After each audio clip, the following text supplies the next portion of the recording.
Hello दोस्तों, स्वागत है आपका मेरे YouTube चैनल मिस्टीरियस हिस्ट्री में। दोस्तों, आज मैं वर्ल्ड हिस्ट्री की उन मिस्ट्रीज को आपके सामने लाया हूँ जिसका जवाब आज तक नहीं मिल पाया। दोस्तों, इन मिस्ट्रीज को शायद आपने अखबारों या फिर न्यूज चैनल्स पर देखा होगा। ये वो मिस्ट्रीज है जो शायद आगे आने वाले डिकेड्स में सुलझ सकती है। तो आइए शुरुआत करते हैं। द इंसिडेंट्स एट डाइटलोव पास। ये बात है 1 फरवरी 1959 की, जब कुछ स्काई हाइकर्स यानी पर्वतारोही रशिया में स्थित उरेलास की पहाड़ों पर ट्रैकिंग करने हेतु गए थे। मगर उनका ये ट्रैक उनके लिए आखिरी ट्रैक साबित हुआ, क्योंकि उनमें से कोई भी वापस जिंदा नहीं लौटा। इन लोगों में 7 लोग पुरुष और बाकी 2 लड़कियां थी। इन पहाड़ों पर पहुंचने के लिए उन्हें 10 दिनों का समय मिला था। 10 दिनों के बाद भी उनके ना लौटने की वजह से सर्च टीम हरकत में आई। 15 दिनों के कड़े परिश्रम के बाद उन्हें उन हाइकर्स का एक टेंट मिला जो पूरी तरह से फटा हुआ था। टेंट को अंदर से फाड़ा गया था। तो यहाँ इस बात का तर्क लगाया जा सकता है कि उस वक्त टेंट में मौजूद लोगों ने बाहर कुछ ऐसा देखा कि डर के मारे उन्हें टेंट को फाड़कर वहां से भाग जाना ही सही लगा। लिहाजा उनके पैरों के निशानों का पीछा करने के बाद टेंट से कुछ 1.5 किलोमीटर की दूरी पर उन हाइकर्स के लाशों को बर्फ में दबा पाया। लेकिन इन लाशों की संख्या केवल 5 थी। मगर पहाड़ों के नीचे खोजने के बाद बाकी बची 4 लाशों को भी बरामद कर लिया गया। इन लाशों को बरामद करने के बाद जो रिसर्च टीम थी वो बहुत ही ज्यादा हैरान हो गई, क्योंकि सभी बॉडीज की मौत का कारण एक दूसरे से अलग था। किसी के बाल ग्रे हो चुके थे, कुछ की हड्डियां चकनाचूर हो चुकी थी और किसी के सर की हड्डी पूरी तरह से गायब थी। इन सभी वेरिएशंस में एक और वेरिएशन था, जहां एक के शरीर की हड्डियां तो चकनाचूर हो चुकी थी, मगर ऊपर का पूरा शरीर बिल्कुल सही सलामत था। वहां एक खरोच भी न थी। तो दोस्तों, ऐसा कैसे पॉसिबल है कि आपके शरीर की सारी हड्डियां टूट जाए और आपके शरीर पर एक भी घाव ना हो? ये तो पूरी तरह से नामुमकिन सा लगता है। ये सभी मिस्टीरियस डेथ्स एलियन के कारण हुई थी, ऐसा अनुमान लगाया जाता है, क्योंकि यहाँ के कुछ नेटिव्स ने इस इंसिडेंस के पहले उस पहाड़ी पर एक ऑरेंज लाइट्स को चमकते देखा था।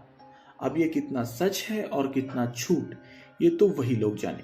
कुछ लोगों का ये भी मानना है कि इसके पीछे किसी येती यानी हिम मानव का हाथ है, मगर ये सही नहीं है, क्योंकि वहां उन लोगों के सिवा किसी और के पैरों के निशान मौजूद नहीं थे।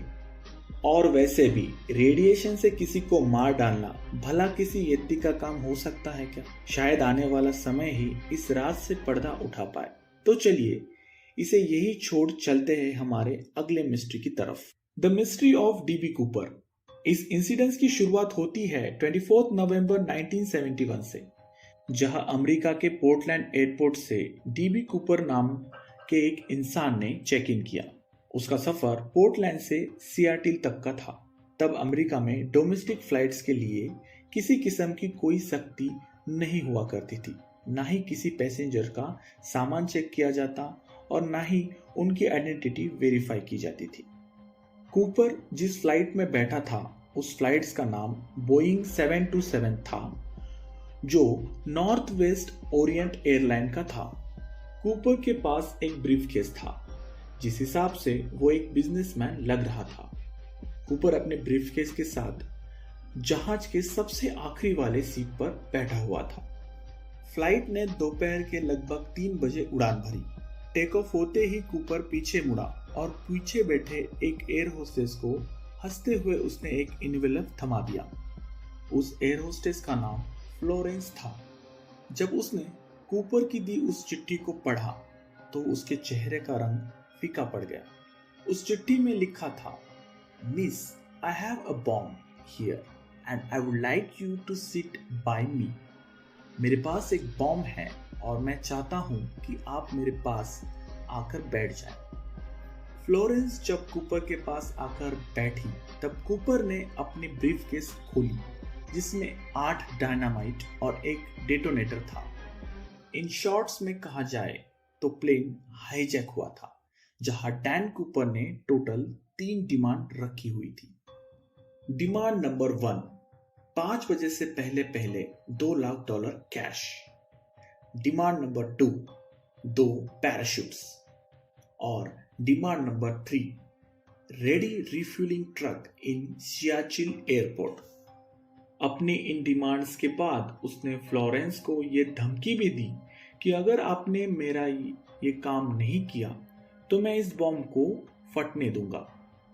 कूपर के अलावा उस जहाज पर 35 और पैसेंजर थे, जिन्हें पीछे घट रहे इस कहानी की बिल्कुल भी जानकारी नहीं थी। फ्लोरेंस डैन कूपर की डिमांड्स को लेकर प्लेन के कैप्टन के पास जाती है और उसे सारा माजरा सुनाती है, जिसके बाद एक दूसरी एयर होस्टेस, जिसका नाम टीना था, वो एक इंटरकॉम लेकर कूपर के साथ बैठ जाती है, जो पायलट और कूपर के दरमियान मैसेज पहुंचाने का काम कर रहा था। आपको बता दे कि ये अमेरिका हिस्ट्री में होने वाला पहला प्लेन हाईजैक था, लिहाजा FBI और लोकल अथॉरिटीज ने यह फैसला लिया कि हाईजैकर्स की सारी डिमांड्स को पूरा कर दिया जाएगा। फ्लाइट को सियाटिल में केवल 45 मिनट्स में लैंड करना था, मगर कूपर्स की डिमांड को पूरा करने के लिए ये फ्लाइट सियाटिल एयरपोर्ट के ऊपर चक्कर लगाने लगी। कूपर के अलावा उन 35 पैसेंजर को इसका रीजन टेक्निकल इशू बताया गया। इस दौरान सियाटिल नेशनल बैंक से $2 लाख कैश को लाया गया। इन सभी का सीरियल नंबर्स को नोट कर लिया गया था ताकि भविष्य में कूपर को पकड़ा जा सके। साथ ही साथ 2 पैराशूट्स भी अरेंज कर लिए गए। प्लेन 5:45 में लैंड हुआ और वादे के मुताबिक कूपर को पैसों से भरा ब्रीफकेस और 2 पैराशूट दिए गए। साथ ही साथ जहाज को रिफ्यूल कर दिया गया। अपने वादे के मुताबिक कूपर ने जहाज में बैठे 35 पैसेंजर्स और 2 क्रू मेंबर्स को उतरने की परमिशन दे दी, जबकि पायलट्स और 2 क्रू मेंबर्स को जहाज में ही रहने को कहा। इस वक्त रात हो चुकी थी और जहाज फिर से टेक ऑफ कर गया। कूपर ने अब टीना के जरिए पायलट्स को उड़ान संबंधी कुछ खास इंस्ट्रक्शन दिए। इंस्ट्रक्शंस थे, प्लेन के फ्लैप्स और लैंडिंग गियर्स खुले रहे और जहाज का एल्टीट्यूड 10,000 फीट हो, स्पीड 320 किलोमीटर्स पर आवर और जहाज को सीधे मैक्सिको सिटी ले जाया जाए।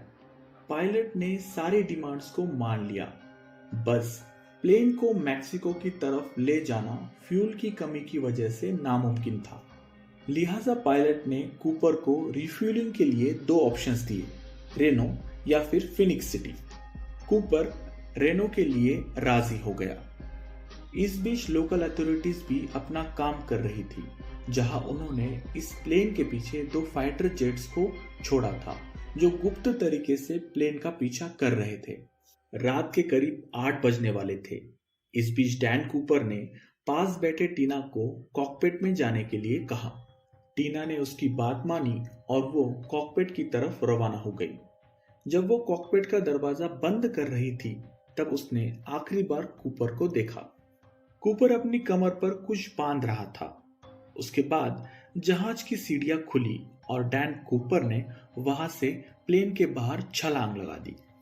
3 घंटे बाद जब जहाज राइनो में लैंड हुआ, तब जहाज को अच्छे से चेक किया गया, लेकिन जहाज में कूपर नहीं मिला और ना ही उसका वो बॉम्ब से भरा ब्रीफकेस। इस वाक्य के बाद कूपर को बहुत ढूंढा गया, मगर उसका कोई पता नहीं चल पाया, ना ही जिंदा और ना ही मुर्दा। आखिर डैन कूपर कौन था और पूरी अमेरिका के आंखों में धूल झोंककर वो कहां चला गया? कूपर ने सियाचिल और राइनो के बीच कहां छलांग लगाई थी, ये आज तक एक मिस्ट्रीज के रूप में लोगों के सामने लाई जाती है। तो दोस्तों, इन दोनों मिस्ट्रीज में आपको कौन सी मिस्ट्री अच्छी लगी, कमेंट बॉक्स में जरूर बताइए। जाते जाते प्लीज वीडियो को लाइक करना ना भूलिए और बेल आइकन को दबा के चैनल को सब्सक्राइब कीजिए आज के लिए बस इतना ही। मिलते हैं अगले वीडियो में ऐसे ही किसी मिस्टीरियस टॉपिक को लेकर। तब तक के लिए धन्यवाद।